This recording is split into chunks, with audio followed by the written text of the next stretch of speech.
بسم اللہ الرحمن الرحیم الحمدللہ وکفا وسلام علی سید الرسل وخاتم الانبیاء وعلی آلہ وصحابہ الذین هم خلاصۃ العرب العرباء الذین هم خلاصۃ العرب العرباء وخیر الخلائق بعد الانبیاء اما بعد اللہم صلی علی سیدنا محمد عبدک ورسولک وصلی کذالک علی جمیع الانبیاء والمرسلین وعلی الملائکۃ المقربین وعلی عباد اللہ الصالحین اجمعین الی یوم الدین۔ گرامی قدر برادران اسلام، صبح ہم یہاں پر پہنچے تھے کہ مرزا قادیانی نے ایک پیشین گوئی کی اور وہ پوری نہیں ہوئی۔ مرزا قادیانی کی تاریخ پیدائش جو اس کی اپنی لکھی ہے اس کو دیکھیں اور اس کی موت کو تو اس کی عمر بڑھتی ہے 68-69 سال، جبکہ پیشین گوئی کا تقاضا تھا کہ 74 سے 86 سال کے درمیان بننی چاہیے تھی۔ قادیانیوں کے لیے مرزا قادیانی کی تاریخ وفات کو تو آگے کرنا ممکن نہ تھا، چنانچہ انہوں نے اس کی تاریخ پیدائش کو بدل کر بجائے 39-40 کے وہ اسے 35 پر لے کر آئے۔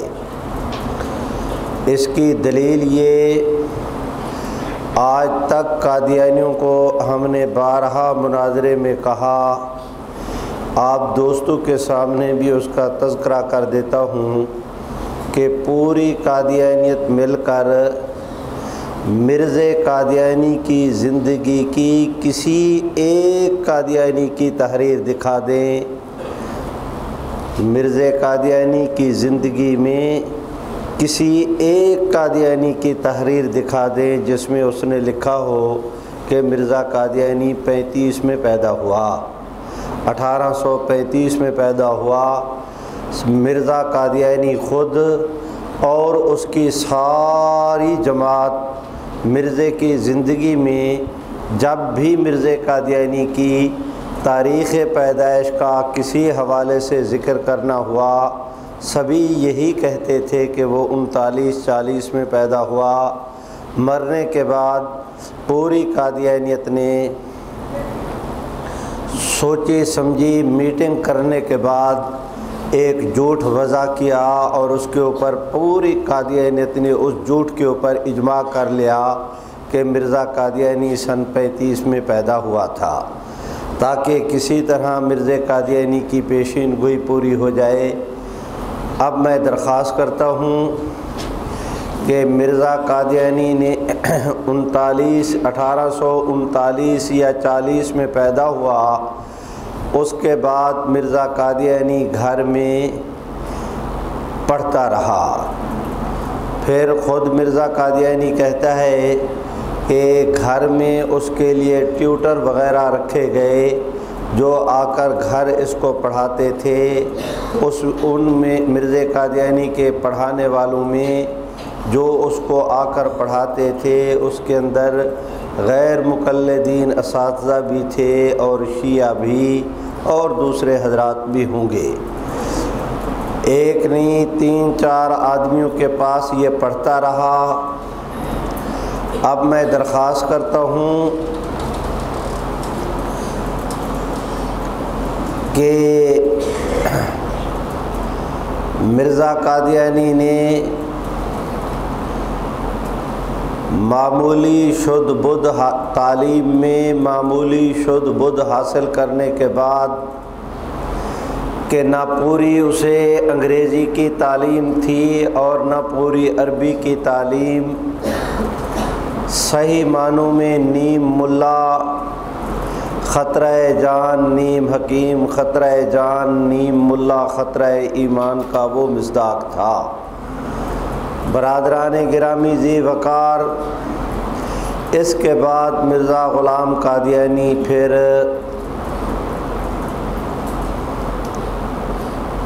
مختلف مذاہب کے کتابوں کے مطالعے کی طرف متوجہ ہوا۔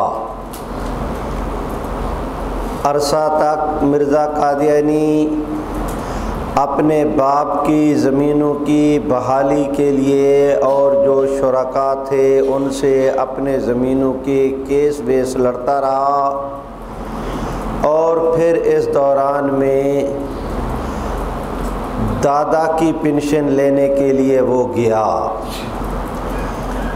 اس زمانے میں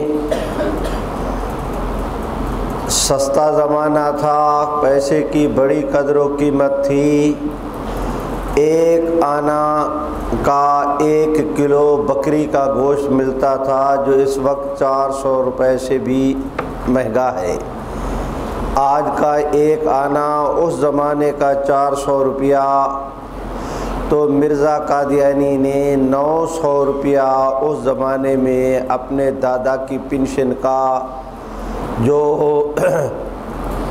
انگریز سے اس کو ملتی تھی کہ وہ انگریز کی فوج کے اندر ملازم تھا، اور یہ کہ انگریز ان کو وہ سالانہ پنشن جس طرح اپنے مراد یافتہ طبقے کو وہ پنشنیں دیتا تھا، مرزا قادیانی کا خاندان بھی جدی پشتی طور پر انگریز کا ٹوٹ خاندان تھا۔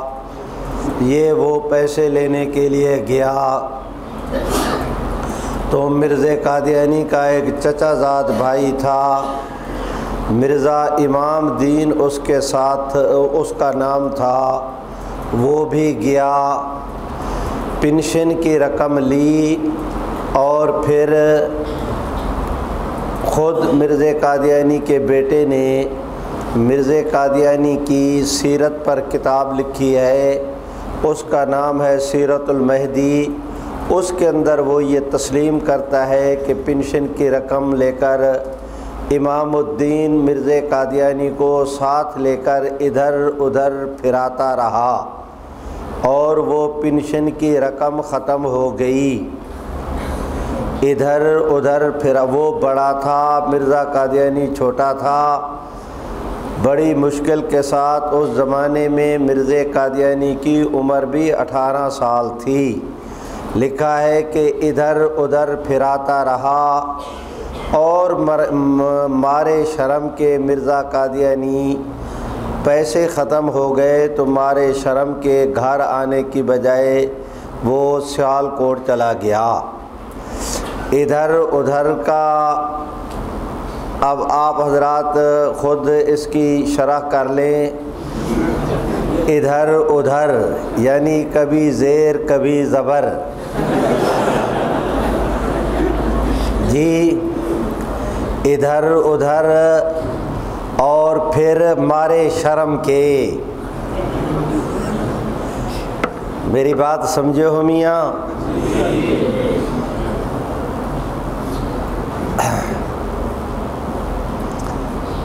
بس ٹھیک ہے، آگے نقطے ڈال لیں، خالی جگہ خود پر کریں۔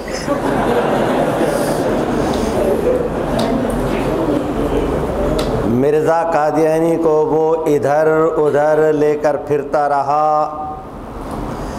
پھر مرزا قادیانی نے آ کر سیالکوٹ میں ملازمت کر لی، زود نویسی کے شعبے میں ڈپٹی کمشنر کے ہاں ملازم ہوا۔ انگریز کی اس نے ملازمت کی، ملازم ہوا۔ اس زمانے میں باقاعدہ مرزا قادیانی انگریزی کی تعلیم بھی حاصل کرنے کے لیے اسکول میں جاتا رہا، جو ان ملازمین کو انگریزی پڑھانے کے لیے ایک صاحب نے اسکول قائم کیا تھا شام کے وقت کا، مرزا قادیانی اس کے اندر بھی پڑھتا رہا۔ صرف پڑھتا نہیں رہا، امتحان بھی دیا، اور اس امتحان میں مرزا قادیانی کا ایک اور ساتھی تھا، وہ بھی گورنمنٹ کا ملازم تھا، اس نے بھی انگریزی کا امتحان دیا، لالا بھیم سنگھ، وہ کامیاب ہو گیا اور مرزا قادیانی ناکام ہو گیا۔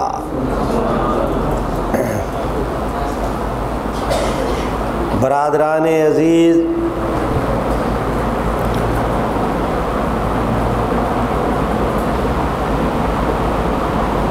مولوی مسئلہ بتا سکتا ہے، بنا نہیں سکتا۔ مسئلہ بنانا نبوت کا اختیار ہے، مولوی کا اختیار نہیں۔ اگر مولوی ایک مسئلہ بتائے گا غلط تو 10 علماء کرام اس کی اس غلطی کو نکالنے کے لیے میدان میں آ جائیں گے۔ نمازیں جب 3 تھیں، ان کو کوئی 5 پڑھتا تو کافر ہو جاتا، جب 5 ہوئیں اب اگر کوئی 3 پڑھے گا تو مسلمان نہیں۔ جس وقت قبلہ بیت المقدس تھا، اگر اس وقت کوئی بیت اللہ کی طرف رخ کرتا تو نماز نہ ہوتی، اب جب قبلہ بیت اللہ ہے، کوئی بیت المقدس کی طرف رخ کرے گا تو نماز بھی جاتی رہے گی، ایمان بھی جاتا رہے گا، نکاح بھی جاتا رہے گا۔ حضور سرور کائنات صلی اللہ علیہ، یہ نبی کا کام ہے کہ نمازیں 3 کو 5 کر دے، بیت المقدس کی بجائے قبلہ بیت اللہ شریف مقرر کر دے۔ مولوی مسئلہ بتا سکتا ہے، مسئلہ بنا نہیں سکتا۔ انگریز نے یہاں بر صغیر میں اقتدار لیا تھا مسلمانوں سے، اسے سب سے زیادہ خطرہ بھی مسلمانوں سے تھا۔ انگریز اس خطرے کے پیش نظر ہر وقت یہ محسوس کرتا تھا کہ کسی وقت بھی مسلمان اگر میرے مقابلے میں کھڑے ہو گئے تو مجھے لینے کے دینے پڑ جائیں گے۔ چنانچہ اسے ضرورت تھی ایک عدد ایسے حواری نبی کی جو وحی کی سند کے ساتھ انگریز کی اطاعت پر، انگریز کی غلامی پر نبوت کا ٹھپا لگا دے کہ انگریز کی اطاعت کرنا فرض ہے۔ یہ کام اب نبی کر سکتا تھا، کسی مولوی کے بس کی بات نہیں۔ چنانچہ انگریز کی نظر پڑی اس زمانے میں کہ جس وقت مرزا قادیانی انگریز کے ڈپٹی کمشنر سیالکوٹ کے ہاں ملازم تھا، ایک نامی گرامی پادری جو سیالکوٹ کو چھوڑ کر ولایت واپس جا رہا تھا، وہ ڈپٹی کمشنر کے پاس آیا اور اس نے آ کر ڈپٹی کمشنر کو کہا کہ میں مرزا قادیانی سے ملاقات کرنا چاہتا ہوں۔ انہوں نے ملاقات کرائی، وہ مرزا قادیانی کو ملا۔ ادھر یہ پادری برطانیہ کو روانہ ہوا، مرزا قادیانی ملازمت سے استعفیٰ دے کر گھر آ گیا۔ خود مرزا قادیانی کا بیٹا کہتا ہے کہ گھر بیٹھے مرزا غلام قادیانی کو منی آرڈر ملنے شروع ہو گئے، جس میں مرسل الیہ کا پتہ تو ہوتا تھا، ارسال کنندہ کا نام پتہ نہیں ہوتا تھا۔ بغیر اس کے کہ کس نے رقم بھیجی منی آرڈر ملنے شروع ہو گئے۔ اب آپ حضرات ان ساری کڑیوں کو آپس کے اندر ملائیں تو بات بالکل واضح ہوتی چلی جا رہی ہے۔ میرے بھائیوں، ہوا یہ کہ ایک دفعہ ڈپٹی کمشنر گرداسپور کا کسی سرکاری معاملے کے ضمن میں بٹالہ وغیرہ کے دورے کے دوران پھرتا پھراتا مرزا قادیانی کے والد سے اس کی ملاقات ہوئی تو اس نے پوچھا کہ آپ کا بیٹا کیا کرتا ہے؟ اس نے کہا کچھ اسے لکھنے پڑھنے کی شدھ بودھ تو ہے لیکن ہے بیکار۔ اس نے کہا کہ اچھا آپ کہیں ہم اسے کوئی ملازمت دے دیں گے۔ مرزا قادیانی کے والد نے مرزا قادیانی کو بلا کر کہا کہ آپ درخواست لکھیں، میں آپ کو سرکاری ملازم کرائے دیتا ہوں۔ تو مرزا قادیانی نے آگے سے اپنے باپ کو جواب یہ دیا کہ میں ملازم ہو گیا ہوں۔ اب یہ کہنا کہ میں ملازم ہو گیا ہوں اور بغیر بھیجنے والے کے نام اور پتہ کے منی آرڈروں کا ملنا، یہ ساری تفصیلات مرزا قادیانی کی سیرت پر جو ابتدائی حالات پر قادیانیوں نے کتابیں لکھی ہیں، مثلاً سیرت مسیح موعود جو مرزا قادیانی کے بیٹے مرزا محمود نے لکھی، اسی نام پر ایک اور کتاب لکھی گئی۔ سیالکوٹ کا مرزا قادیانی کا ایک مرید تھا، اس کا نام تھا عبدالکریم ٹنڈا۔ ٹنڈا کا معنی یہ ہے کہ اس کا ایک ہاتھ نہیں تھا، ایک پاؤں بھی خراب تھا، ایک آنکھ بھی خراب تھی، چہرے کے اوپر ماتا کے داغ بھی تھے، قد بھی چھوٹا تھا، پیٹ بھی بڑا تھا، اور وہ خیر سے مرزا قادیانی کا امام الصلاۃ بھی تھا۔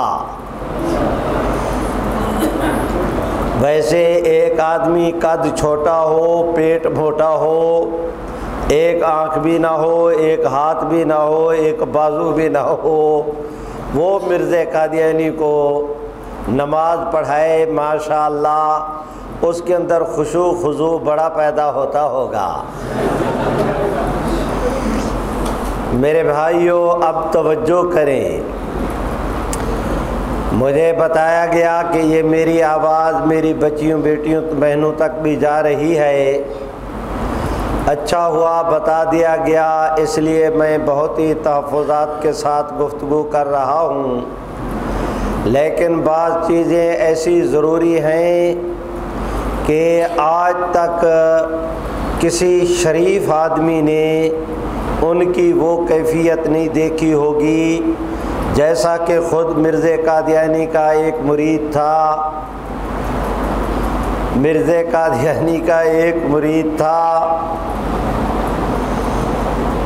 مرزا نے کہا میری محمدی بیگم سے شادی ہوگی، شادی نہ ہوئی، لوگوں نے کہا پیشین گوئی جھوٹی ہوئی، تو وہ آدمی کھڑا ہوا اور اس نے مرزا قادیانی کو کہا کہ پیشین گوئی پوری ہو گئی ہے، میں محمدی بیگم ہوں اور تم میرے خاوند ہو۔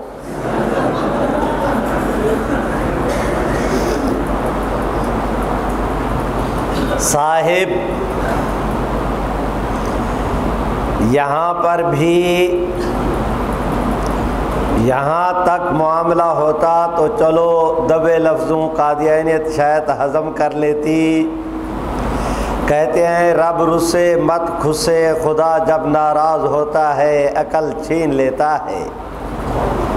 خود مرزا قادیانی کے بیٹے نے اپنی کتاب سیرت المہدی میں مرزا قادیانی کے جو حالات جمع کرنے چاہے اس کے اندر یہ روایت بھی درج کر دی کہ نماز کے دوران میں وہ آدمی آ کر پیچھے کھڑا ہوتا، مرزا قادیانی سجدے میں جاتا تو وہ صفیں پھلانگ کر مرزا کے پاس آتا اور اس کے جسم کے اوپر نامناسب طور پر ہاتھ پھیرتا تھا،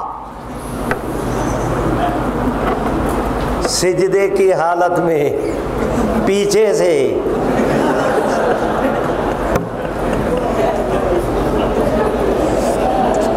ہاتھ پھیرا جا رہا ہے۔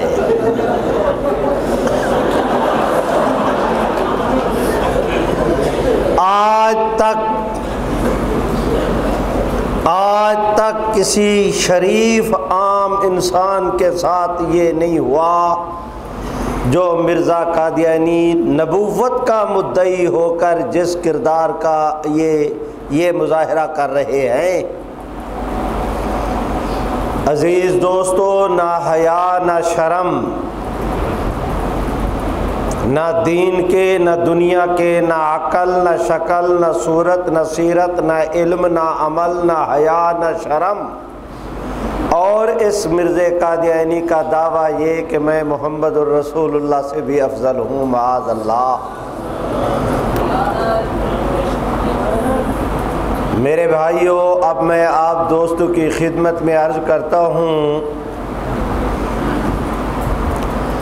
اب یہ جو نامناسب طور پر ہاتھ پھیرتا رہا، یہ قرض رہا، پھر کسی مجلس میں آپ دوست مجھ سے پوچھیں گے میرے بھائیو، اب مرزا قادیانی نے ابتدا میں ایک کتاب لکھنے کا اعلان کیا کہ میں بالکل میں اس کے حالات بتا رہا ہوں، مسائل پر گفتگو نہیں کر رہا، تاکہ قادیانیت کو سمجھنے میں آپ حضرات کا ذوق پیدا ہو جائے۔ مرزا قادیانی نے اس مطالعہ کے نتیجہ میں اعلان کیا کہ میں اسلام کے حقانیت اور قرآن کی حقانیت پر ایک کتاب لکھنا چاہتا ہوں، اور اس کی 50 جلدیں ہوں گی۔ میرے بھائیو، آج تک سیدنا آدم علیہ السلام سے لے کر سیدنا محمد عربی صلی اللہ علیہ وسلم کی ذات اقدس تک ایک نبی ایسے نہیں گزرا جو مصنف ہو۔ کسی نبی نے کوئی کتاب نہیں لکھی، نبی کتاب لکھا نہیں کرتا، نبی کو کتاب ملا کرتی ہے۔ میرے بھائیو، مرزا قادیانی نے کہا کہ میں 50 جلدیں لکھوں گا، 3 قسم کی اس کی قیمت مقرر کی کہ غریب اتنی دے دیں، امیر اتنی دیں، اور جو بڑے درجہ کے امیر ہیں وہ اس کے اتنے پیسے دے دیں۔ کتاب لکھی، پہلی جلد، دوسری، تیسری، چوتھی، اور وہ کتاب مجھے کہتے ہوئے لحاظ آتا ہے کہ وہ کتاب کیا تھی کہ ایک جملہ ایک جلد میں ہے، اسی جملے کا آدھا حصہ دوسری جلد میں ہے، بس یہ یوں کر کے درمیان کے اندر ٹائٹل رکھ دیا، یہ ایک حصہ بن گیا، یہ دوسرا حصہ بن گیا۔ آج تک کسی الو کے پٹھے احمق مصنف نے بھی ایسا ڈرامہ نہیں کیا ہوگا جو مرزا قادیانی نے کیا۔ میں یہ کہنا چاہتا ہوں دوسری جلد میں ہے، میں یہ پہلی جلد میں خیر سے مرزا قادیانی کی قابلیت کا یہ عالم تھا۔ آپ دوست سوچیں کہ مرزا قادیانی نے اپنی ایک کتاب میں لکھنا چاہا کہ فلاں آدمی پر جو ان باتوں کو نہیں مانتا اس پر 1000 لعنت۔ یہ اتنا خبتی آدمی تھا کہ یہ اتنا لکھ دیتا کہ اس پر 1000 لعنت، اس پر اکتفا نہیں کیا، ہند سے بھی لکھے، نمبر بھی ڈالے، نمبر 1 لعنت، نمبر 1 لعنت، نمبر 2 لعنت، نمبر 3، لکھتے لکھتے 1000 دفعہ لعنت کا لفظ لکھا، 1000 اس کے اوپر 1 سے لے کر 1000 تک ہند سے ڈالے، 5 صفحے اپنی کتاب کے صرف لعنت لعنت لعنت لکھنے پر صرف کر دیے۔ ہمارے بزرگ تھے مولانا قاضی احسان احمد، وہ فرماتے تھے کہ یہ قادیانیوں کا درود ہزارہ ہے۔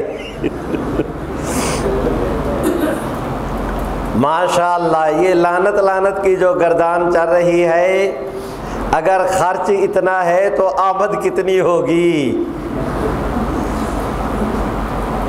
میرے بھائیوں، میں درخواست کرتا ہوں، آپ دوست سوچیں گے کہ یہ جو مرزا قادیانی کتابیں لکھتا تھا شاید وہ بڑا کوئی عالم دین ہوگا۔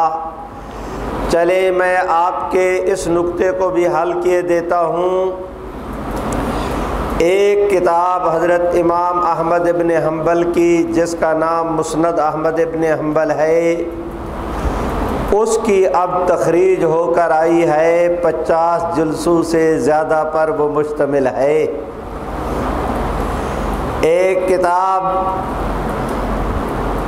تاریخ دمشق ابن عساکر کی تخریج کے بعد وہ 120 جلدوں میں اب باہر آئی ہے۔ آپ حضرات کے مدرسہ کی لائبریری میں غالباً وہ تفسیر بھی موجود ہے جس کی 120 جلدیں ہیں۔ کیوں جی؟ ایسے ہے نا میاں، اگر کتابیں لکھنے سے کوئی نبی بن سکتا ہے تو میرے خیال میں 70 سے زیادہ کتابیں تو میں نے بھی لکھ دی ہیں۔ یہ کیا ہوا؟ کوئی آدمی کتابیں لکھنے سے اچھا مصنف ہو سکتا ہے اگر اس کی کتابوں میں کچھ میٹر ہو، اچھا لکھنے والا ہو سکتا ہے، نبی نہیں ہو سکتا۔ نبوت قلم کار نہیں ہوا کرتی میرے بھائیوں۔ اور جہاں تک مرزا قادیانی کی کتابوں کا حال ہے، وہ تو میں سر سید کا قول دہرا چکا کہ مرزا قادیانی کی کتابیں اس کے الہامات کی طرح ہیں، نہ دین کے کام کے نہ دنیا کے کام کے۔ اب میں آپ دوست اہل علم ہیں، میں ایک آپ کے ذوق کے لیے ایک بات اور عرض کرتا ہوں کہ مرزا قادیانی نے اپنی ایک کتاب میں بحث اٹھائی کہ یہ جو فاحشہ عورتیں ہیں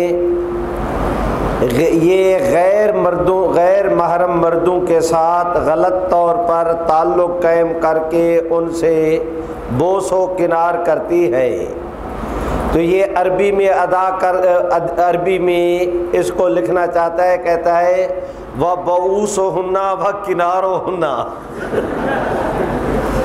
اب کوئی بالکل ابتدائی درجے کا صرف نحو پڑھا ہوا دوست بھی جانتا ہے اس بات کو کہ یہ بوسہ عربی کا لفظ نہیں، لیکن مرزا قادیانی کے ماشاءاللہ علم کی یہ حالت تھی اور اس کے لکھائی کی رفتار کا یہ عالم تھا۔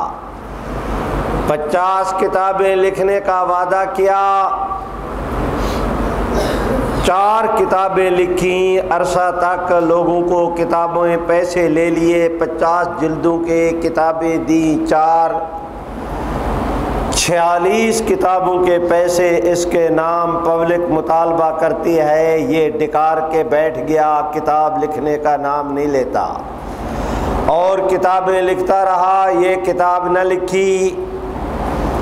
لوگوں نے جس وقت کہا کہ تم بڑے حرام خور ہو، پیسے لیے یہ کیا، وعدے خلاف ہو، تم بڑے جھوٹے اور مکار ہو، تم بڑے عیار ہو، طرح طرح کی باتیں ہوئیں، تو مرزا قادیانی نے براہین احمدیہ کی 5ویں جلد لکھی، اور اس جلد میں لکھا کہ میرا 50 کتابیں لکھنے کا ارادہ تھا، لیکن 50 اور 5 میں صرف ایک صفر کا فرق ہے، صفر کی قیمت کوئی نہیں ہوتی، لہذا 5 کتابیں لکھنے سے 50 کا وعدہ پورا ہو گیا۔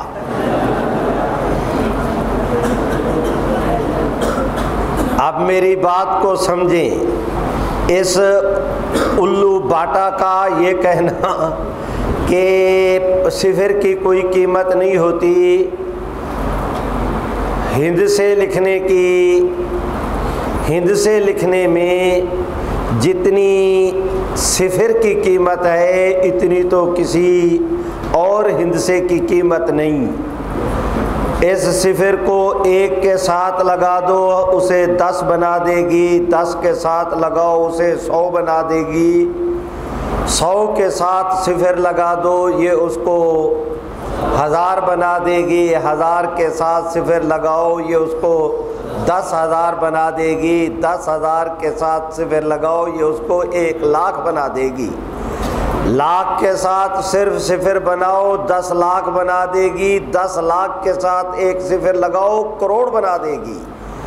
اور مرزا قادیانی کہتا ہے کہ صفر کی قیمت کوئی نہیں ہوتی۔ خیر، اب اس کا آسان علاج تو یہ ہے کہ کوئی آدمی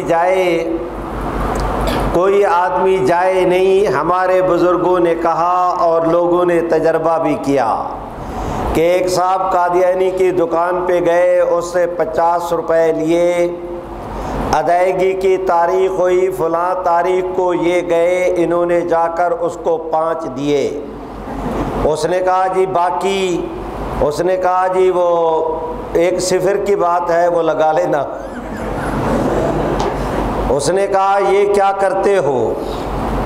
اس نے کہا یہ کیا ہوتا ہے؟ اس نے کہا میاں تم نے مجھ سے 50 لیا تھا، 45 کھا رہے ہو، حرام خور کہیں کے، نکالو۔ اس نے کہا میاں غصے کیوں ہوتے ہو، یہ صرف صفر کی بات ہے، گھر لگا لینا۔ اس نے کہا کہ 45 نکالو۔ یہ کیا؟ جب غصے میں آ کر اس نے کہا یہ کیا، تو اس نے کہا وہ کیا؟ اس نے کہا وہ کیا ہوتا ہے؟ اس نے کہا میاں جو میں کہہ رہا ہوں یہ مرزا قادیانی نے کہا تھا، اگر میں جھوٹا ہوں تو مرزا قادیانی بھی جھوٹا ہے، اور اگر مرزا سچا تھا اور 45 لینے ہیں تو یہ کہہ دو کہ مرزا قادیانی نے وہ جو عبارت لکھی تھی اس کو جھوٹا کہو، پیسے لے لو، اور اگر عبارت صحیح ہے تو 45 گئے۔ اب قادیانی کے لیے بڑی مشکل پیش آئی، مرزے کو سچا کہے تو 45 نہیں ملتے، اور اگر 45 لینے ہیں تو مرزا ہاتھ سے جاتا ہے۔ اس نے کہا جی وہ جانے، اس کا کام جانے، مجھے تو 45 دو نا۔ میرے بھائیوں، اس طرح کر کے میں آپ دوست اور قادیانیوں نے اس کے لیے دیکھیں، قادیانیت کے دجل کو سمجھنے کی کوشش کریں۔ 1-2 گھنٹے میں قادیانیوں کے دجل کو واضح کرنا مجھ مسکین کے لیے آپ دوستوں پر ممکن نہیں، صرف میں روح شناس کرانا چاہتا ہوں، آپ دوست سمجھیں۔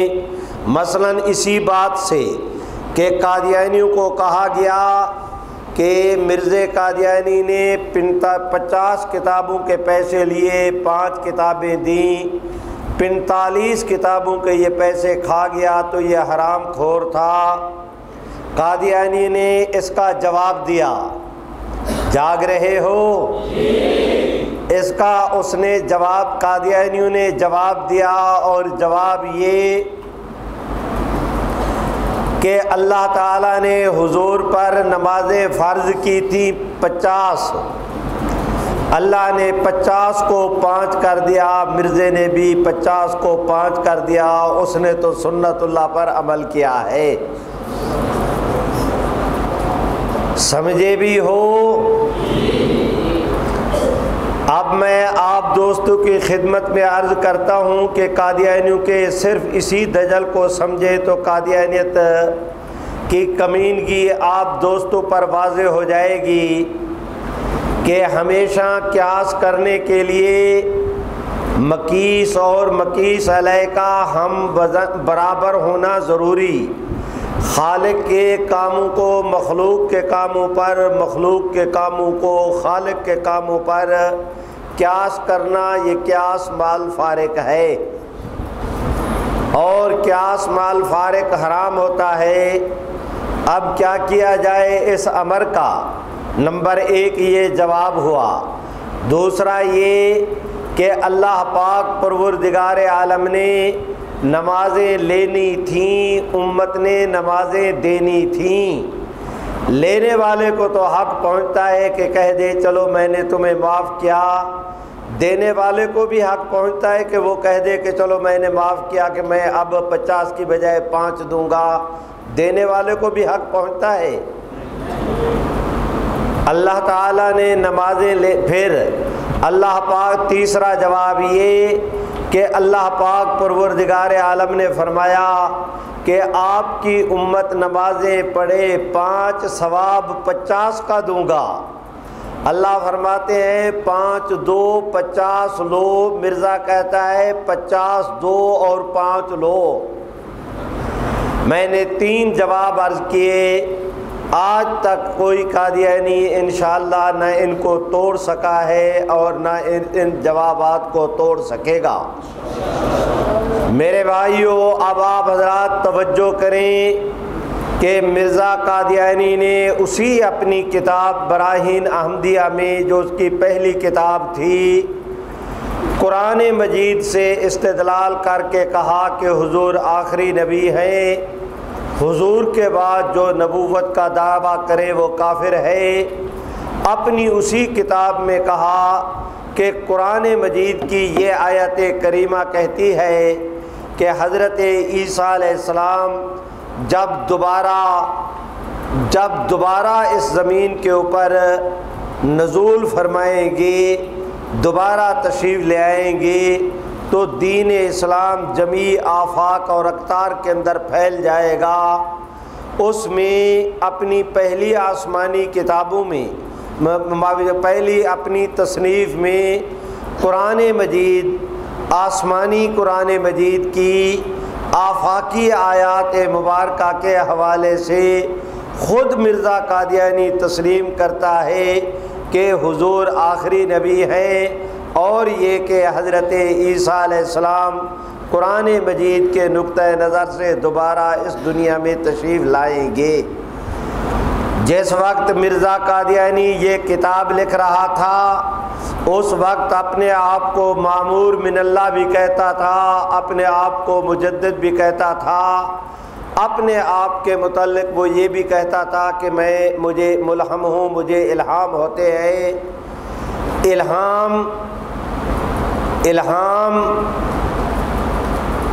الہام مامور من اللہ ہونا، مجدد کی شان رکھنا، ان تمام تر دعوی کے باوجود مرزا قادیانی اس زمانے میں کہہ رہا تھا کہ عیسیٰ علیہ السلام بھی زندہ ہیں، حضور بھی آخری نبی ہیں۔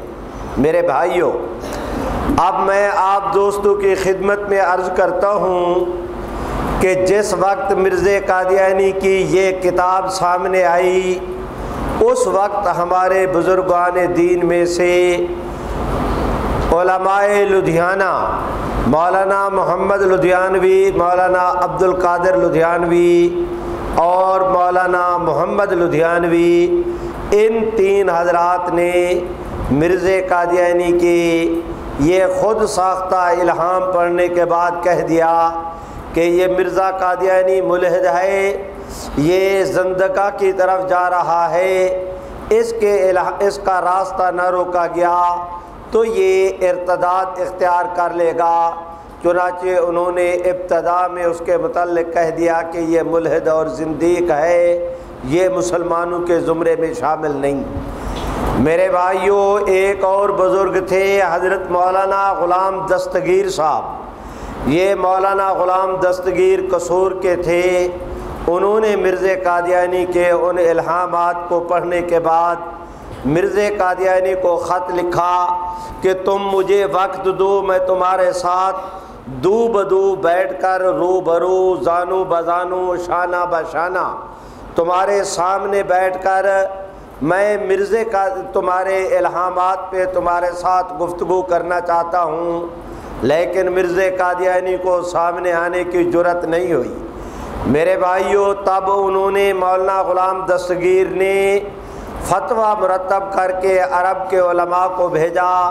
وہاں سے ان لوگوں نے کہا کہ جس آدمی کے یہ دعوی ہیں کہ مجھے یہ الہام ہوتا ہے، یہ ہوتا ہے، یہ آدمی اہل سنت میں شامل نہیں، اور یہ شخص ملحد اور زندیق ہے، اس سے بچنا امت کے ذمہ لازمی۔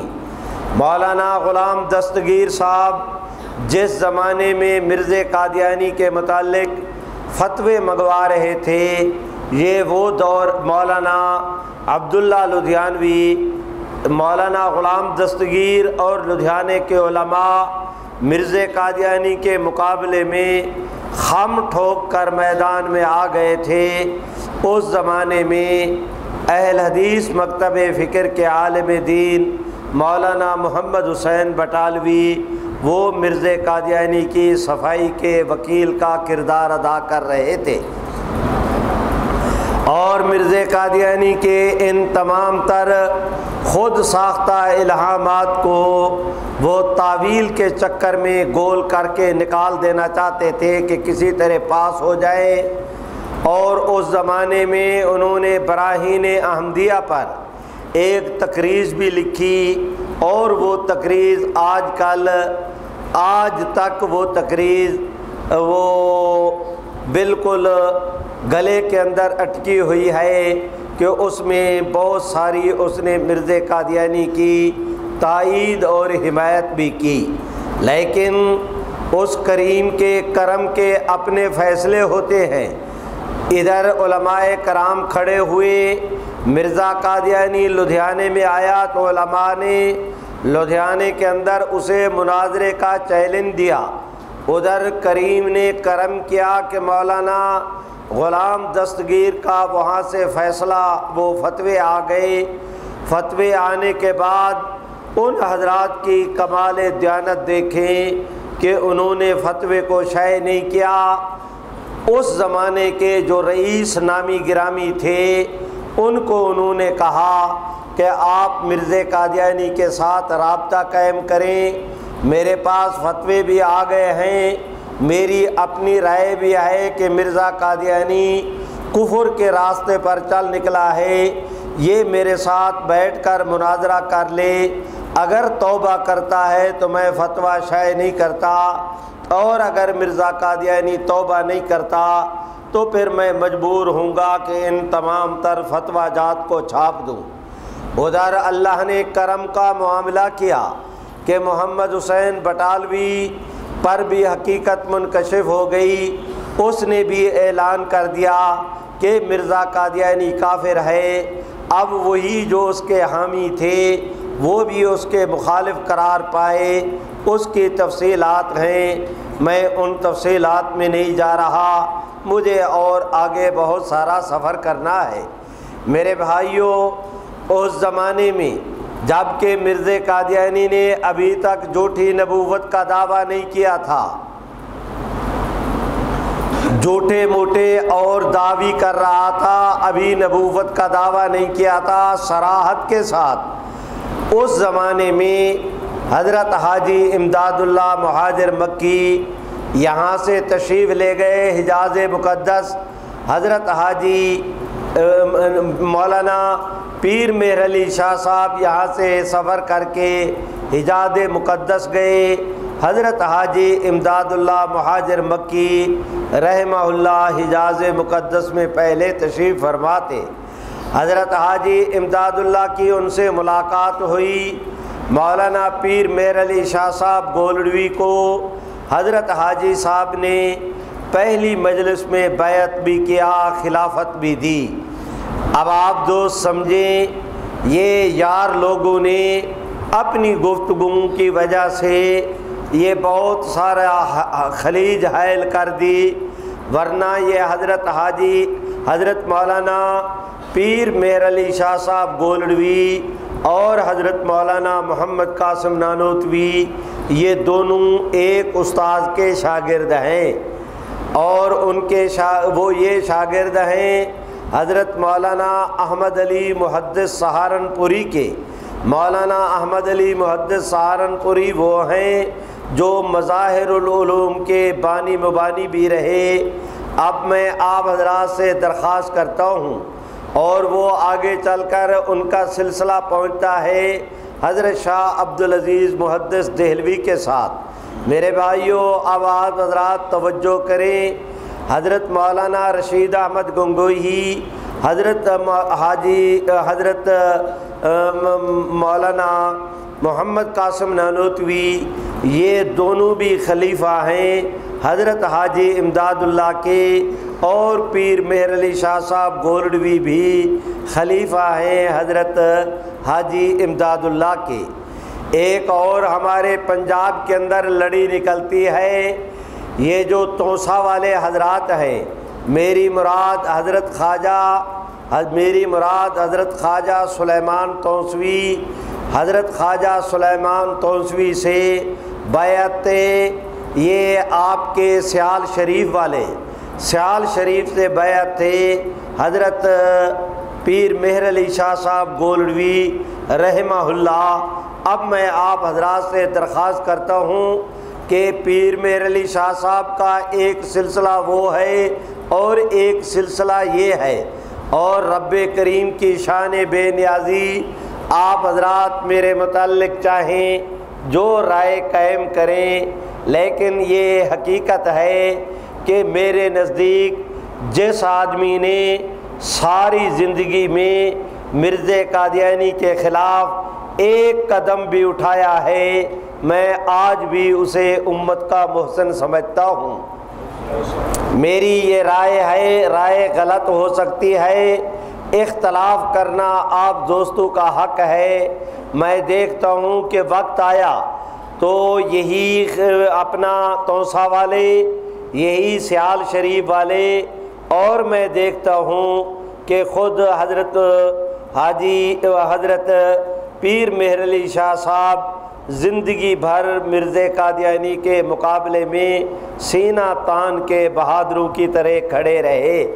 میرے بھائیوں، اب میں عرض کرتا ہوں، حضرت حاجی امداد اللہ نے مولانا پیر مہر علی شاہ صاحب گولڈوی کی بیعت کی، اور بیعت کرنے کے بعد خلافت دی، اور ساتھ میں فرمایا کہ حاجی صاحب نے پیر مہر علی کو کہ آپ تشریف لے جائیں ہند میں، وہاں پر ایک فتنہ اٹھنے والا ہے، حق تعالی شانہ آپ سے اس فتنہ کے خلاف کام لیں گے، اگر کام لیں گے اللہ آپ کو اجر دیں گے، خالی آپ بیٹھے بھی رہے تو آپ کا بیٹھے رہنا بھی فائدے سے خالی نہیں ہوگا۔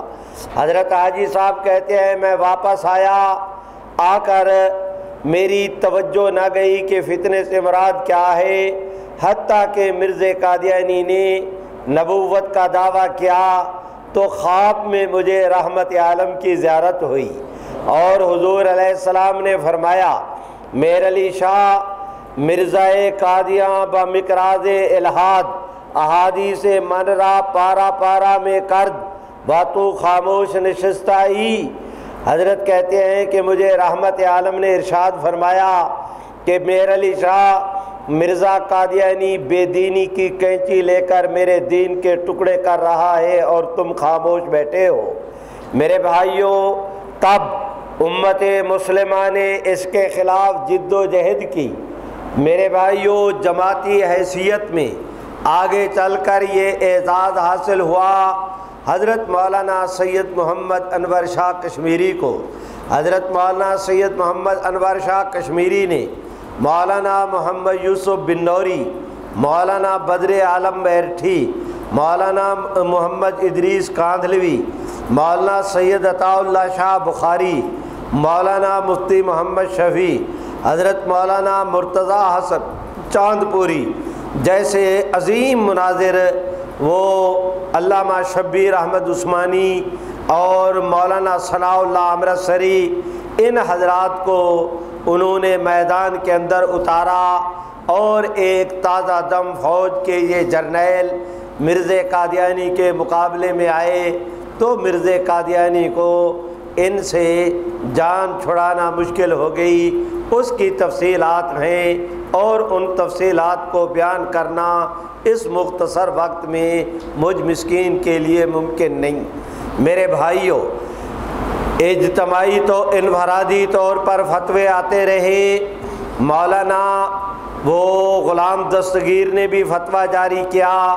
میں دیکھتا ہوں مولانا نذیر حسین دہلوی، مولانا محمد حسین بٹالوی نے بھی فتویٰ لیا، اور میں دیکھتا ہوں پھر ایک وقت آیا کہ آپ حضرات کے دارالعلوم دیوبند سے ایک فتویٰ حضرت مولانا سہول خان صاحب نے مرتب کیا، اور وہ اتنا جامع فتویٰ ہے کہ آج 1 صدی سے زیادہ عرصہ بیت گیا، اس میں ایک جملے کا اضافہ کرنا یا ایک کلمے کی کمی کرنی اب بھی ممکن نہیں، وہ اتنا جامع فتویٰ ہے۔ 600 کے قریب آپ حضرات کے اس بر صغیر کے خطہ کے تمام اکابر علماء بھلے توجہ کریں، حضرت گنگوہی، حضرت شیخ الہند مولانا خلیل احمد سہارنپوری، حضرت شاہ عبد الرحیم رائے پوری، حضرت مولانا اشرف علی تھانوی، مولانا سید محمد انور شاہ کشمیری، مولانا پیر مہر علی شاہ گولڑوی، وہ رامپور کے علماء کرام، وہ کانپور کے حضرات علماء کرام، وہ دیکھیں بمبئی اور دہلی کے حضرات علماء کرام، وہ دیکھیں مولانا ثناء اللہ، مولانا نذیر حسین، وہ دیکھیں مولانا محمد حسین بٹالوی، اس زمانے میں شیعوں کے معروف رہنما تھے، ان کا نام علی الحیری تھا، علی الحیری۔ اس زمانے میں یہ حضرات علماء کرام نے دیوبندی بریلوی شیعہ سنی کی تمیز کے بغیر تمام تر مکاتب فکر جو آپ حضرات کے بر صغیر میں پائے جاتے تھے، 600 علماء کرام نے یہ فتویٰ جاری کیا۔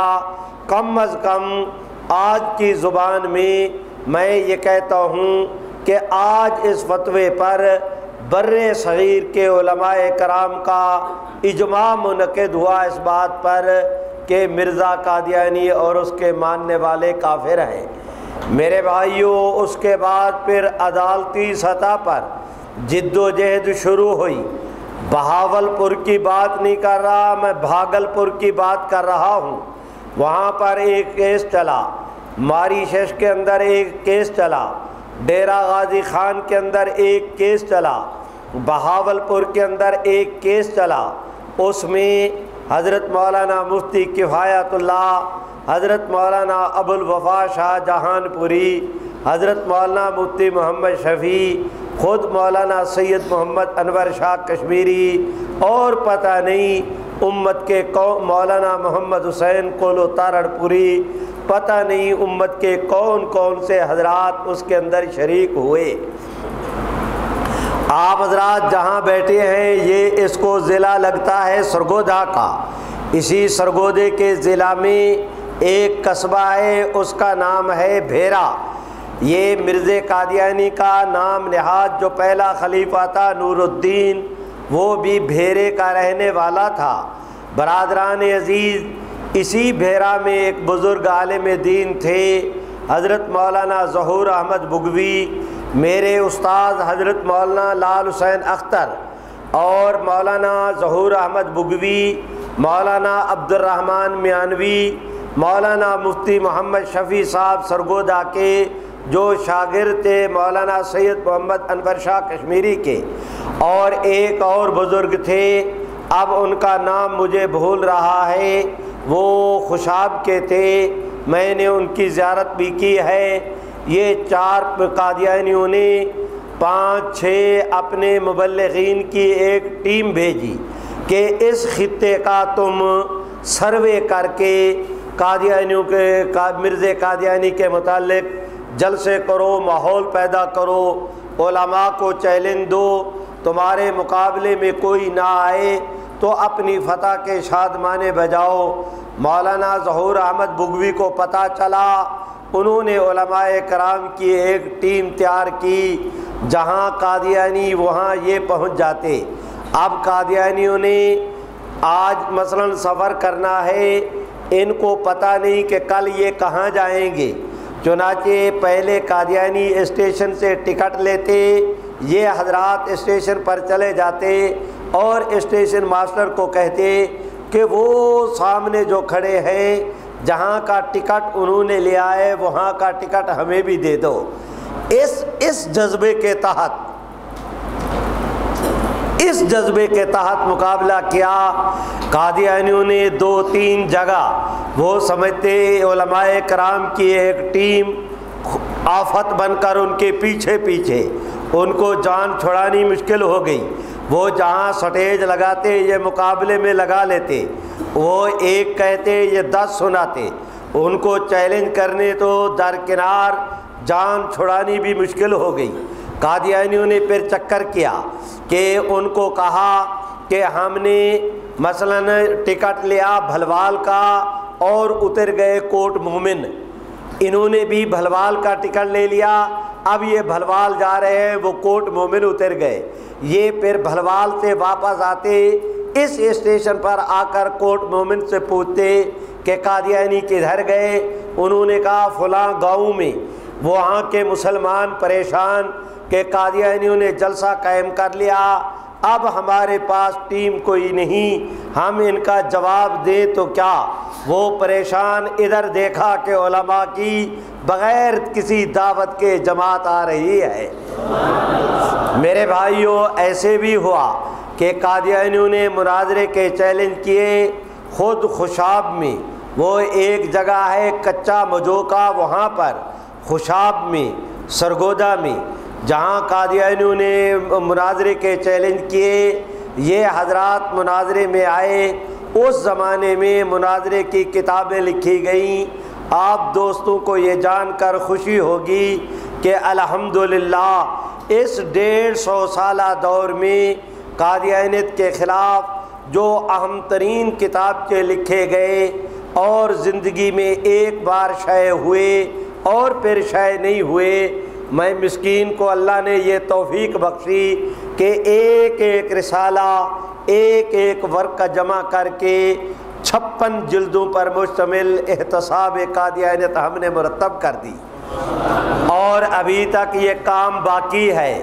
اور کام بھی میرے بھائیوں، ایک کتاب کی تلاش کے لیے 31 سال تک مجھے محنت کرنی پڑی، 31 سال۔ آج 31 سال کا بچہ ہو، پیدا ہونے کے بعد 31 سال میں جوان ہو کے شادی کر کے باپ بن جاتا ہے، اور میں اتنا عرصہ ایک ایک کتاب کی تلاش میں رہا۔ ابھی آج سے 2-3 ہفتے پہلے ایک مرزا قادیانی نے وہ قصیدہ لکھا تھا، اس کے قصیدے کے جواب میں ہمارے علماء نے جو قصائد لکھے وہ 5-7 میرے پاس جمع تھے، میں ایک جلد میں شائع کرنا چاہتا تھا۔ ایک قصیدہ مولانا قاضی ظفر الدین نے لکھا، وہ قصیدہ مل نہیں رہا تھا کہ وہ کتابی شکل میں شائع نہیں ہوا، اخبار کے اندر ہوا، اخبار وہ پورا نہیں ہو رہا تھا۔ 31 سال تک آپ کے جھنڈیر سے لے کر مدراس تک، بنارس تک ساری لائبریریاں چھان ماری، دیوبند والوں کو، لکھنؤ والوں کو، ندوہ والوں کو، مغیر والوں کو، پتہ نہیں کہاں کہاں وہ اس کے لیے کوشش کی۔ آج سے 15 دن پہلے وہ کتاب ملی، وہ قصیدہ پورا ملا۔ اب اس کا ترجمہ کرنے کے لیے ایک دوست کی ڈیوٹی لگائی۔ اب انشاءاللہ اللہ رب العزت کو منظور ہے تو مرنے سے پہلے مرزا قادیانی کے قصیدے کے جواب میں امت نے جتنے قصائد لکھے تھے ان پر مشتمل 1 یا 2 جلدیں لکھ کے وہ بھی قادیانیوں کے بوتھے پہ مار جائیں گے کہ یہ جواب ہے تمہارے اس چیلنج کا۔ میرے بھائیوں، میں آپ دوستوں کی خدمت میں عرض کرتا ہوں کہ حضرات علماء کرام نے فتوے کے ذریعے، مناظرے کے ذریعے، عدالت کے ذریعے قادیانیت کا تعاقب کیا۔ آج میں علی وجہ البصیرت ڈنکے کی چوٹ پر سینہ تان کے آپ دوستوں کے سامنے اپنے قادیانی دشمن کو ڈنکے کی چوٹ پہ یہ پیغام دے سکتا ہوں کہ رب محمد کی قسم کوئی ایک ایسا میدان نہیں جہاں قادیانیوں نے امت کو پکارا ہو اور امت نے قادیانیوں کے چیلنج کو قبول نہ کیا ہو، ایک میدان ایسا نہیں۔ اور پھر سنیں، جس جہاں پر قادیانیوں نے امت کو جہاں پکارا، امت وہاں پر گئی، جہاں امت گئی وہاں قادیانی ذلیل ہوئے، اللہ نے امت کو کامیاب کیا۔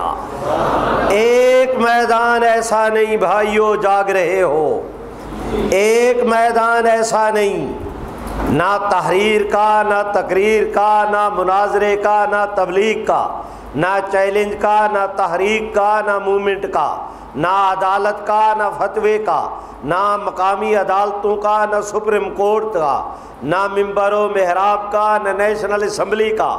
ایک مرحلہ بھی ایسا نہیں کہ جہاں قادیانیوں کا اور امت کا مقابلہ ہوا ہو اور امت شکست دو چار ہوئی ہو، ایک بھی میدان ایسا نہیں۔ میں علی وجہ البصیرت کہتا ہوں، رب محمد کی قسم، اس مسئلے کے لیے اگر تم ایک قدم آگے بڑھو گے، رب کی رحمت 10 قدم آگے بڑھ کے آپ کا استقبال کرے گی۔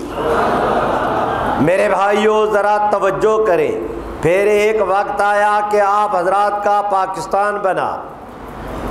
مرزا قادیانی سن 8 میں مرا، پاکستان بنا۔ مرزا قادیانی کے مرنے کے 40 سال بعد، اب آپ دوست توجہ کریں، مرزا قادیانی کی عادت تھی کہ الٹے پلٹے دعوے کیا کرتا تھا، اتنے الٹے پلٹے دعوے، کبھی کہتا ہے میں مسیح ہوں، کبھی کہتا ہے میں مہدی ہوں، اور کبھی کہتا ہے کہ میں کرشن ہوں، کبھی کہتا ہے میں جے سنگھ بہادر ہوں، کبھی کہتا ہے میں رودر گوپال ہوں، کبھی کہتا ہے میں خدا ہوں، کبھی کہتا ہے میں خدا کی بیوی ہوں۔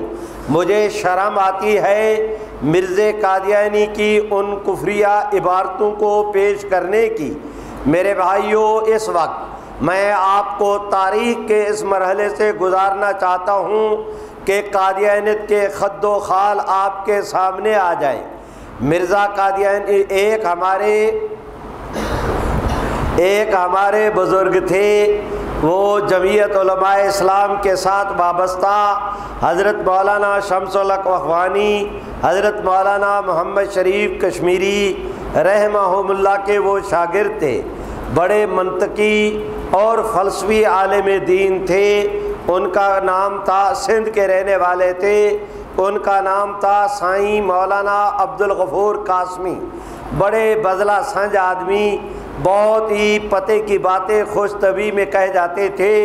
وہ ایک دن لگے کہنے کہ مرزا قادیانی کی عادت تھی کہ جس آدمی کی جس منصب کو خالی دیکھتا وہ اس کے اوپر بیٹھ جاتا۔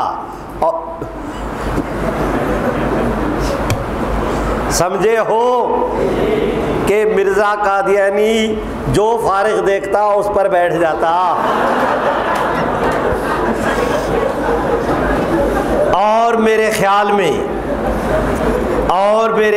دیکھیں سنیں، جس طرح رحمت عالم کی عظمت بیان کرنا دین ہے، اسی طرح حضور کے دشمن کو ذلیل کرنا یہ بھی دین ہے۔ آپ دوست کم از کم میری اس عمر کا اور منصب کا اندازہ فرمائیں، میں اس سطح پر آ کر قادیانیت کا کیس آپ کو اس لیے سمجھانا چاہتا ہوں کہ اس بد نصیب مرزا قادیانی نے براہ راست پیغمبر اسلام کی اہانت کی۔ مثلا کہتا ہے کہ حضور علیہ الصلاۃ والسلام کے معجزات 3000 تھے، اور کہتا ہے میرے معجزات 10 لاکھ سے بھی زیادہ ہیں۔ کہتا ہے حضور کے زمانے میں دین اسلام کی کیفیت پہلی رات کے چاند کی تھی، میرے زمانے میں دین اسلام کی کیفیت وہ بدر تام کی ہے اور 14ویں رات کے چاند کی طرح۔ اور پھر قادیان کا کذاب یہ کہتا ہے کہ میں محمد الرسول اللہ سے بھی افضل ہوں۔ اب آپ دوست سمجھیں کہ یہ کیا توقع ہے آپ دوستوں کی کہ قادیان کا کذاب براہ راست پیغمبر اسلام کی اہانت کرے میں اس کی رعایت کروں، کہو یہ نہیں ہو سکتا۔ جس طرح رحمت عالم کی ذات اقدس کے ساتھ محبت کرنا ایمان کی نشانی ہے، اسی طرح حضور کے دشمن کے ساتھ بغض رکھنا یہ بھی ایمان کی نشانی ہے۔ میرے بھائیوں، اب توجہ کریں کہ قادیان کے اس کذاب نے بہت سارے الٹے پلٹے دعوے کیے، لیکن یہ اپنے انجام کو پہنچا کہ قے اور دست کرتے ہوئے اس کی موت واقع ہوئی، اور پھر مرنے کے بعد مرزا قادیانی کا نام نہاد پہلا خلیفہ بنایا گیا نور الدین کو۔ اس کے بعد ان کا دوسرا خلیفہ ہوا مرزا محمود، اس کے بعد ان کا تیسرا خلیفہ مرزا ناصر، چوتھا مرزا طاہر، آج کل پانچواں ان کا سوار ہے، اس کا نام ہے مرزا مسرور۔ لیکن آپ دوست توجہ کریں کہ اب قادیانیوں کے دو گروپ ہیں، ایک کا نام ہے لاہوری اور ایک کو کہتے ہیں قادیانی۔ مولانا سید عطا اللہ شاہ بخاری سے کسی نے پوچھا کہ حضرت لاہوریوں میں اور قادیانیوں میں فرق کیا ہے؟ مولانا عطا اللہ شاہ بخاری نے فی البدیہہ فرمایا کہ خنزیر خنزیر ہوتا ہے، چاہے کالے رنگ کا ہو یا گورے رنگ کا ہو۔ اس نے تمام تر قادیانی یہ کہتے ہیں، وہ لاہوری ہوں یا قادیانی، ان کا عقیدہ ہے کہ مرزا قادیانی اپنے دعوی میں سچا تھا، تو مرزا قادیانی کے دیگر دعوی کے علاوہ ایک اس کا دعویٰ یہ تھا کہ میں نبی ہوں۔ مثلاً اس نے کہا کہ سچا خدا وہ ہے جس نے قادیان میں اپنا رسول بھیجا۔ مثلاً اس نے یہ کہا کہ سچا کہ میرا دعویٰ ہے کہ میں نبی اور رسول ہوں۔ مثلاً اس نے کہا کہ خداوند کریم نے قرآن مجید میں میرے متعلق کہا محمد الرسول اللہ، اس آیت میں اللہ نے مجھے کہا ہے کہ مرزا قادیانی محمد بھی تو ہے، رسول اللہ بھی تو ہے۔ اب آپ دوست سمجھیں کہ مرزا قادیانی کا صرف مہدی مسیح ہونے کا دعویٰ نہیں، مجدد ہونے کا دعویٰ نہیں، نبوت اور رسالت کا دعویٰ نہیں، محمد عربی ہونے کا دعویٰ ہے۔ قادیانیت کسی مذہب اور عقیدے کا نام نہیں، قادیانیت نام ہے محمد عربی صلی اللہ علیہ وسلم کی دشمنی کا۔ قادیانی ایک ایسے کافر ہیں جن کے کفر پر پوری امت مسلمہ کا اتفاق ہے۔ امت میں ایک گروہ بھی ایسا نہیں جو قادیانیوں کو کافر نہ سمجھتا ہو۔ اب میں صرف امت اجابت کی بات نہیں کر رہا، دعوت کی بھی بات کر رہا ہوں۔ خود مسیحی دوست بھی قادیانیوں کو مسلمانوں کا حصہ نہیں سمجھتے۔ یہ امت کی اس جد و جہد کا نتیجہ ہے کہ امت نے صبح و شام، دن رات، گرمی سردی، اندھیرا روشنی کی تمیز کیے بغیر اخلاص کے ساتھ اپنی جد و جہد کو جاری رکھا، اور حق تعالی نے انہی ہر میدان میں کامیابی اور کامرانی سے سرفراز کیا۔ میرے بھائیوں، اب آپ دوست اس بات کو سمجھیں، ایک ہے مومن، اندر بھی مومن، باہر بھی زبان پہ یہ مسلمان۔ ایک آدمی وہ ہے جو زبان پہ اسلام، اندر کفر، اس سینے میں کفر، اس کو کہتے ہیں منافق۔ ایک آدمی وہ ہے جو پہلے مسلمان تھا، بعد میں اس نے ارتداد اختیار کر لیا، اس کو کہتے ہیں مرتد۔ میرے بھائیوں، مرتد کے احکام یہ ہیں کہ مرتد خود تو اس قابل نہیں کہ اس کے ساتھ امت کسی قسم کا کوئی تعلق قائم رکھے، البتہ مرتد کی آگے چل کر اولاد اس حکم میں ہوتی ہے، وہ عام کافروں کے حکم میں آ جاتی ہے، ان کے ساتھ کاروبار کی اجازت ہوتی ہے۔ یہ آج کل کے جتنے قادیانی ہیں یہ سارے مرتد نہیں، بڑی مشکل کے ساتھ اس وقت 1% بھی قادیانی مرتد نہیں ہوں گے، اس لیے کہ یہ نسلی قادیانی ہے۔ اور میں نے ابھی آپ کو کہا کہ مرتد کی اولاد عام کافروں کے حکم میں ہوتی ہے، عام کافروں کے ساتھ آپ کو کاروبار کرنے کی بھی اجازت ہے، اٹھنے بیٹھنے کی بھی اجازت ہے، لیکن قادیانیوں کے ساتھ کاروبار کرنے کی اجازت نہیں۔ آپ کہیں گے کہ ابھی تو کہا کہ مرتد کی اولاد سے عام کافروں کے حکم میں، اور خود مانتے ہیں کہ یہ قادیانی سارے مرتد نہیں، 99% نسلی قادیانی ہیں، اور پھر خود کہتے ہیں کہ قادیانیوں کا کوئی فرد صحیح ہو یا سقیم، مرد ہو یا عورت، گورا ہو یا چٹا، کسی کے ساتھ کاروبار کی اجازت نہیں، تو آخر یہ فرق کیوں؟ اب آپ سمجھیں میرے بھائیوں، کفر کے اقسام میں سے مرتد کے علاوہ ایک اور قسم ہے جس کو ملحد اور زندیق کہتے ہیں۔ ملحد اور زندیق اس کو کہتے ہیں جو اسلام کی اصطلاحات کو تو برقرار رکھے۔ جاگ رہے ہو؟ نہیں، تم تو بھاگ رہے ہو۔ میاں جاگ رہے ہو؟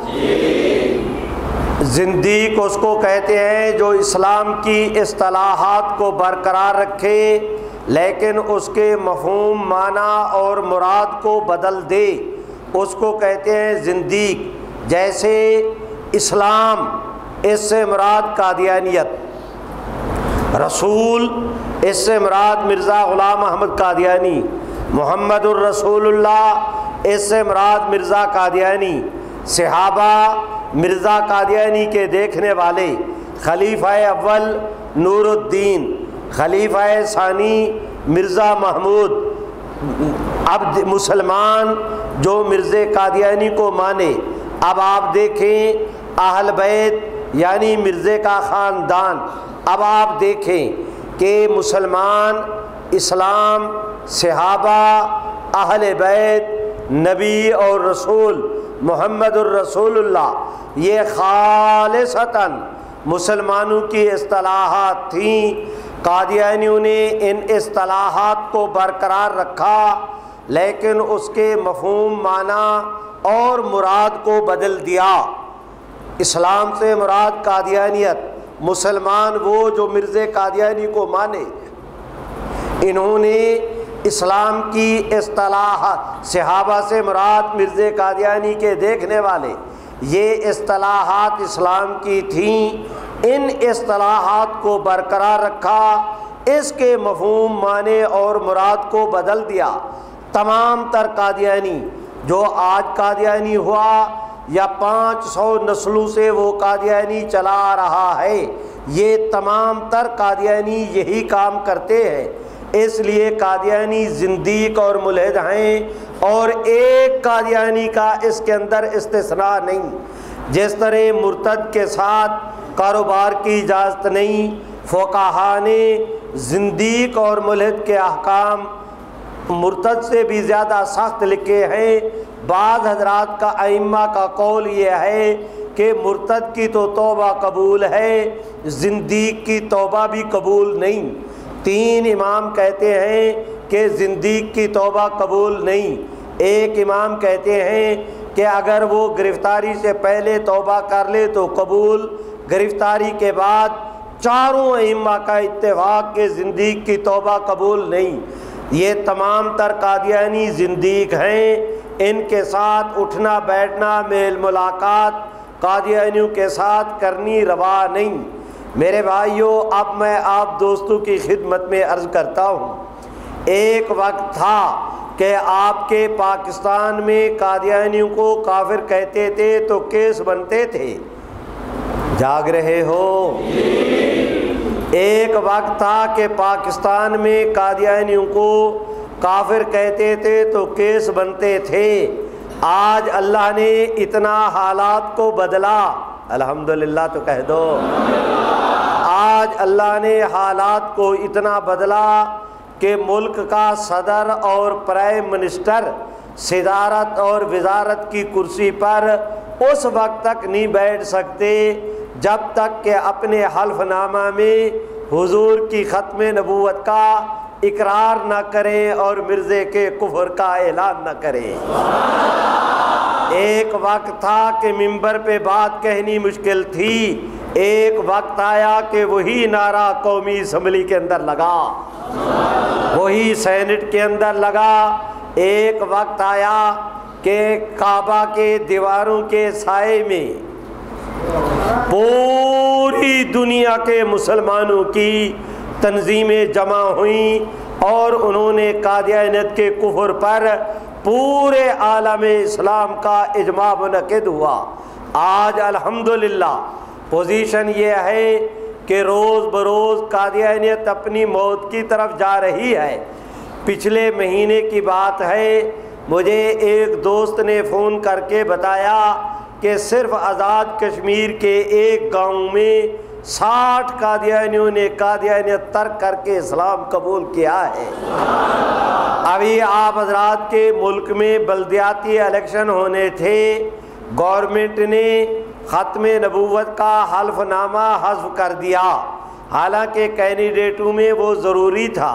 ہم نے جد و جہد کی، مولانا فضل الرحمن کی بات ہوئی شہباز شریف سے، شہباز شریف کو مولانا نے کہا کہ 40 سال سے پارلیمنٹ کے فیصلے کی روشنی میں آج تک 8 الیکشن ہوئے، ہر الیکشن میں یہ حلف نامہ موجود تھا، آپ کی گورنمنٹ نے اس کو حذف کیا، تم نے خلاف قانون کام کیا۔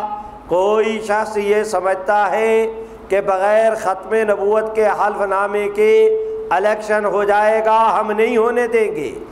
کہو نا میاں۔ شہباز شریف صاحب نے مولانا کو جواب میں کہا کہ مجھے پتہ نہیں، جنہوں نے غلطی کی میں انکوائری کر کے ان کو بھی سزا دوں گا، اور کل جب کاغذ جمع ہونے شروع ہوں گے تو صادق آباد سے لے کر مرری تک ایک فارم بھی بغیر ختم نبوت کے حلف نامے کے جمع نہیں ہوگا۔ میرے بھائیوں، ایسے ہوا۔ اب آپ دوست کہیں گے ہمارا مطالبہ مان لیا گیا، میں کہتا ہوں نہیں، اس کی تعبیر یہ ہے کہ 40 سال کے بعد پھر اس کریم نے کرم کیا کہ ایک بار پھر کفر ہارا ہے، اسلام جیتا ہے۔ اب آپ توجہ کریں کہ گورنمنٹ نے اعلان کیا کہ 10 تعلیمی ادارے، 3 گجرانوالے کے، 2 گجرات کے اور 5 چناب نگر کے، وہ گورنمنٹ کے تعلیمی ادارے قادیانیوں کو واپس کریں گے۔ ہم نے اس پر 1 ہفتہ محنت کی۔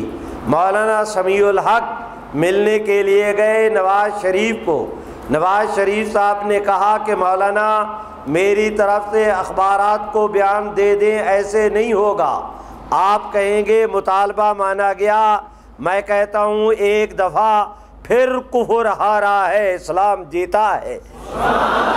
برادران توجہ کریں، آج سے 2-3 ہفتے پہلے، جاگ رہے ہو؟ آج سے 2-3 ہفتے پہلے امریکہ نے اعلان کیا، ہماری گورنمنٹ کے وفاقی وزیر مذہبی امور کے وزیر وہ یوسف صاحب مان صحرا والے امریکہ میں گئے۔ امریکہ کے سینیٹروں نے کہا کہ ختم نبوت کے متعلق، قادیانیوں کے متعلق جو قانون ہے وہ ختم کرو۔ گورنمنٹ نے کہا ختم نہیں ہوگا۔ میں آج امریکہ آپ دوستوں کے توسط سے آپ کے ایمان کو مضبوط کرنے کی خاطر کہتا ہوں کہ یقین رکھیں، امریکہ نہیں، اس کا باپ بھی مل کے کوشش کرے، اس قانون کو ختم کرنے والے ختم ہو جائیں گے، قانون ختم نہیں ہوگا انشاءاللہ۔ آج ہم اس یقین کے ساتھ بیٹھے ہیں، جس طرح مجھے یقین ہے کہ آپ دوست میرے سامنے ہیں، جس طرح مجھے یقین ہے کہ وہ صوفی ادھر ادھر دیکھ رہا ہے۔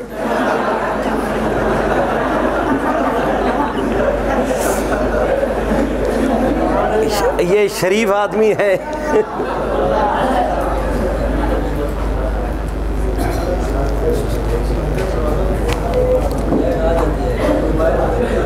میاں میری آواز آ رہی ہے؟ وہ آخری والے دوست، تیری تو آ رہی ہے، میری کیوں نہیں آ رہی؟ دیکھو کتنا، توبہ توبہ۔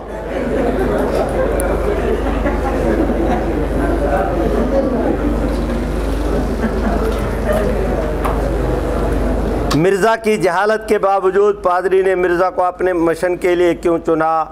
برادران عزیز، مرزا قادیانی ایک دجال اور کذاب تھا۔ ایک یہ اتنا بے غیرت تھا کہ جو انگریز چاہتا اس سے منوا لیتا۔ یہی مرزے کی وہ خوبی تھی جو انگریزوں کو پسند آ گئی۔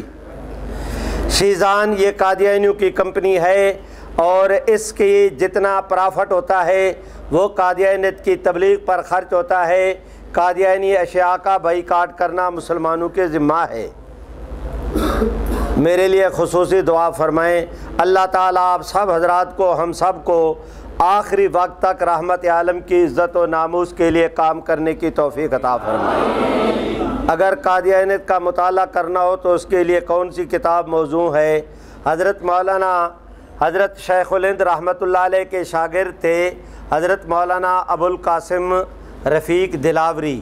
انہوں نے 2 کتابیں لکھی ہیں، ایک ائمہ تلبیس، دوسری کتاب کا نام ہے رئیس قادیان۔ وہ بہت مفید کتابیں ہیں، ان کو پڑھنا چاہیے۔ ہندوستان میں قادیانیوں کے بارے میں سرکاری موقف کیا ہے؟ سرکاری موقف کا تو مجھے نہیں پتہ، البتہ پوری مسلمان برادری ہندوستان کی قادیانیوں کے مقابلے وہ سیسا پلائی دیوار بنی ہوئی ہے۔ مولانا محمد اللہ وسایا، آپ کی عمر مبارک کتنی ہے؟ میں عالم الغیب نہیں ہوں کہ میری عمر کتنی ہے، پتہ نہیں ابھی ختم ہو جائے۔ ایسے آدمی کو کہو اس نے سوال غلط کیا ہے، کتنی عمر؟ یہ تو اللہ کو پتہ ہے کہ مجھے کتنا عرصہ زندہ رکھنا ہے، مجھے کہتا ہے عمر کتنی ہے شریف آدمی، اس کا سوال غلط ہے۔ قادیانیوں کے مردوں عورتوں کی ظاہری نشانی کیا ہے؟ جتنا بڑا بے غیرت ہوگا اتنا بڑا قادیانی ہوگا۔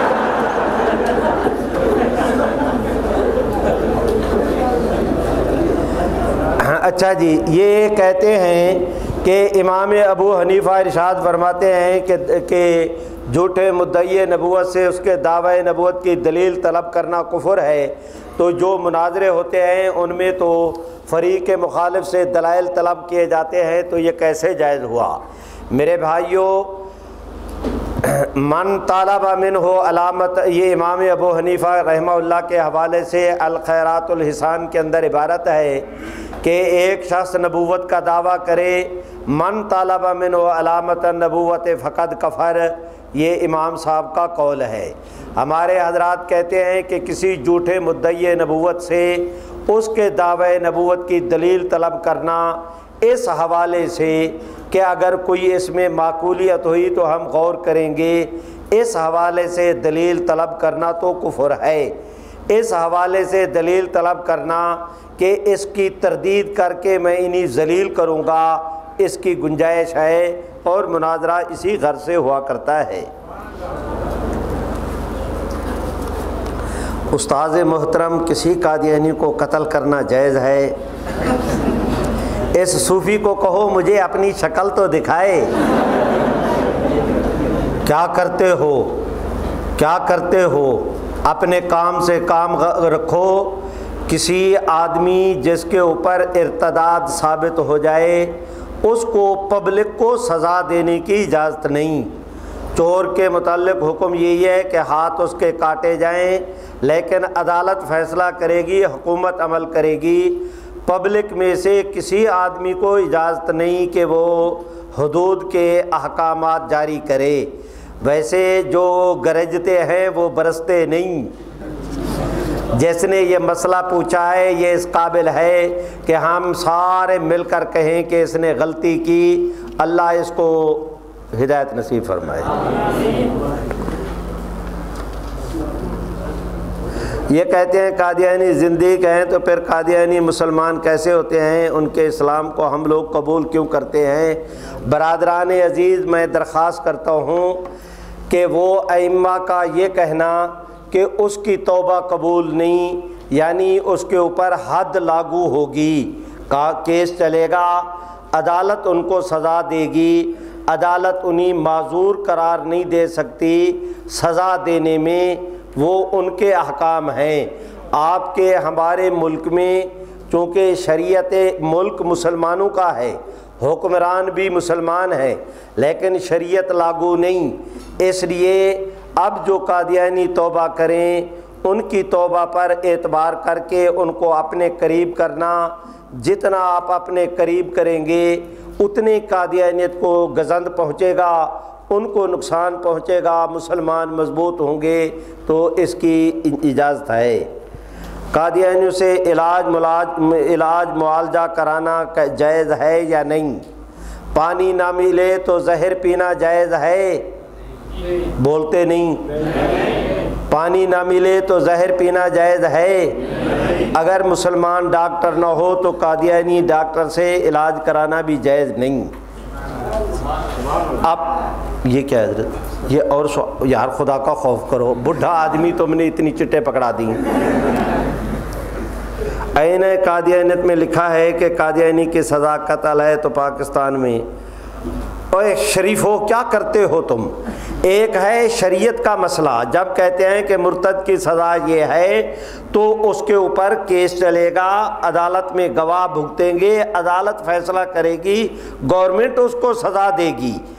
یہ اپنا چور کی سزا ہاتھ کاٹنا ہے، پبلک ایسا کر سکتی ہے؟ ایک ہے کسی مسئلے کا بیان کرنا، ایک ہے کہ صوفی بن کے اس کے اوپر عمل کرنا۔ تم جتنے بہادر ہو مجھے پتا ہے، آرام سے بیٹھو۔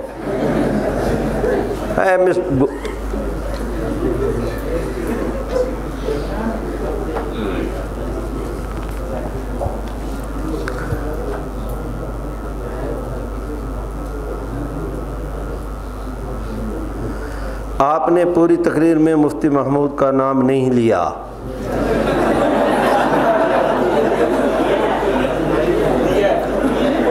بھائی اس میں کیا لکھا ہے مولانا؟ کہتے ہیں نہیں لیا۔ آپ اس کی وجوہ بیان کریں کہ کیا وجہ ہے۔ اس کی وجہ یہ ہے کہ سننے والا چٹ لکھنے والا پاگل ہے۔ عقل مندو دعویٰ کریں گے، آج تک کتنے دعویٰ کر چکے۔ وہ حضرت مولانا محمد ادریس حضرت مولانا رفیق دلاوری کی ایک کتاب ہے ائمہ تلبیس، اس کے اندر اس کی تفصیلات ہیں، اور میں اس چٹ کا جواب دے چکا ہوں۔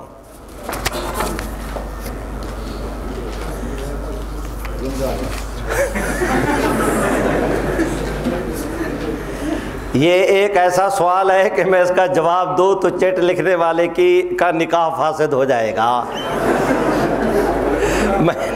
میں نے اس اذیت سے اس کو بچانے کے لیے چٹ سنبھال لی ہے۔ امید ہے کہ آپ حضرات سمجھ گئے ہوں گے، ایسے عقل مند بھی دنیا کے اندر موجود ہیں۔ ابھی حضرت مولانا نے آپ کے سامنے اعلان کیا ہم کیا، ہماری اوقات کیا، لیکن قادیانیوں کے ساتھ جتنے اپنا گفتگویں اور مناظرے ہوتے رہے، 300 صفحات پر مشتمل دوستوں نے کتاب مرتب کر دی ہے۔ 300 صفحے کی کتاب وہ ختم نبوت کی جماعت نے شائع کی ہے۔ دوست جانتے ہیں کہ میرا مزاج نہیں کہ میں کتابیں لے کر ان کی فروختگی کے لیے دوستوں سے کہوں، اس کام کو میں ناجائز بھی نہیں سمجھتا، یہ دین کا حصہ ہے۔ لیکن بعض مواقع پر اب اس عمر میں کم از کم میرے لیے، میں اپنے دل کے ہاتھوں اتنا مجبور ہو جاتا ہوں کہ یہ بھی تبلیغ کا حصہ ہے، کتاب بیچنی مقصود نہیں، تو وہ میں مناظروں کی کتاب ساتھ لے کر آیا۔ مجلس تحفظ ختم نبوت نے اس کو شائع کیا۔ میری لکھی ہوئی کتاب ختم نبوت کی جماعت شائع کرے تو اپنے مطالعہ کے لیے اب بھی میں نسخہ خرید کر پڑھتا ہوں۔ میری بات سمجھے، ان کے ساتھ میرا کوئی مالی مفاد وابستہ نہیں۔ ایک تو آپ دوستوں کی خیر خواہی کے لیے میں وہ کتاب لے کر آیا، اس کا وہ فیصلہ کن مناظرے، جتنی میں نے گفتگو کی ہے، جتنے حوالے زیر بحث آئے ہیں اس کتاب کے اندر موجود ہیں۔ اور دوسری کتاب ہے وہ 1 ہفتہ حضرت شیخ الہند کے دیس میں، پچھلے دنوں ہندوستان کا سفر ہوا، سرہند شریف، نانوتا، گنگور، تھانہ بھون، کاندھلا، دیوبند، دہلی، حضرت شاہ ولی اللہ محدث دہلوی، حضرت بختیار کاکی رحمہ اللہ، اور پتہ نہیں کن کن کے مزارات پر 50 سے زیادہ بزرگوں کے حالات اس کے اندر جمع کر دیے ہیں۔ ہر چند کی کتابیں لے کر جانا، فروخت کرنا، یہ میرے مزاج کے خلاف ہے، لیکن کم از کم میری دلی خواہش ہے کہ یہ کتاب جو ہے وہ جو ہماری آنے والی نسل پڑھ لے گی، انشاءاللہ العزیز اعتدال کا راستہ وہ کبھی ترک نہیں کرے گی، اعتدال کے راستے پر قائم رہے گی۔ تو اس جذبے کے تحت میں وہ کتاب بھی لے کر آیا۔ آپ دوست ہلڑ بازی نہیں کریں گے، ایک کتاب 200 صفحے کی ہے اور ایک کتاب 300 صفحے کی، اور وہ کتابیں بھی اپنا جو ہے وہ مجلس کی ہے، میری ذاتی نہیں، ان کی قیمت 100 روپیہ ہے۔ تو آپ دوست رش نہیں کریں گے، بہت احترام کے ساتھ رش کیا تو حضرت گھمن صاحب ماریں گے، آپ کو بھی مجھے بھی، میری پٹوائی نہ کرانا اس عمر میں، زیادہ شور شرابہ بھی نہ ہو، کتابیں بھی ضرور لے لینا۔ تو مرزا قادیانی اس کائنات میں اس زمانے میں حضور علیہ السلام کا سب سے بڑا دشمن تھا، ان سے بچنا، حضور کی امت کو بچانا آپ کے میرے فرائض میں شامل ہے۔ پوری گفتگو کے دوران کوئی ایسی بات جو مجھے نہیں کہنی چاہیے تھی اور میں نے کہہ دی، ایسی بات جو کہنی چاہیے تھی اور نہیں کہہ سکا، آپ کے سامنے اپنے رب سے بھی معافی مانگتا ہوں، آپ دوستوں سے بھی۔ آپ کے اس ادارہ میں آ کر حاضر ہو کر بیان کرنے میں اس طرح خوشی محسوس کرتا ہوں کہ جس طرح میں اپنے چھوٹے بھائیوں کے سامنے اپنے گھر میں بیٹھا گفتگو کر رہا ہوں۔ یہ میری صرف زبانی بات نہیں، یہ میرے دل کے جذبات ہے، اور اس پر میں اپنے رب کو گواہ بناتا ہوں۔ وآخر دعوانا الحمدللہ رب العالمین۔